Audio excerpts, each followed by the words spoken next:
সাবেক সেনাপ্রধান আজিজ আহমেদ এবং সাবেক পুলিশ মহাপরিদর্শক বেনজির আহমেদের অপকর্মের দায় সরকার এড়াতে পারে না, এমন মন্তব্য করেছেন গণ অধিকার পরিষদের একাংশের সভাপতি নুরুল হক নূর।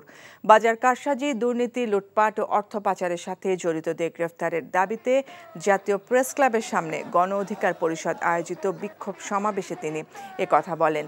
মৃত্যুর পর সংসদ সদস্য আনোয়ারুল আজিমের নানা অপকর্ম বেরিয়ে আসছে উল্লেখ করে তিনি দাবি করেন, সরকার দলে এমন অনেক আনার লুকিয়ে আছেন। সরকার ইচ্ছে করে ঋণ খেলাপি এবং অর্থ পাচারকারীদের বিরুদ্ধে কোনো ব্যবস্থা নিচ্ছে না, এমন অভিযোগ করে নূর।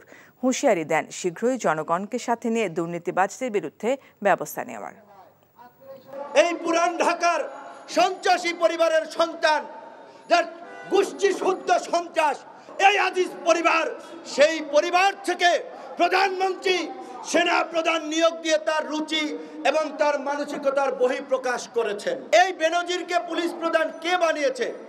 ধাপে ধাপে প্রমোশন দিয়ে ঢাকা মেট্রোপলিটনের এই ডিএমপির কমিশনার, র্যাবের প্রধান, তারপরে পুলিশ প্রধান কে বানিয়েছে? শেখ হাসিনা বানিয়েছে। কাজে এই বেনজিরের অপকর্মের দায় শেখ হাসিনাও এড়াতে পারেন না।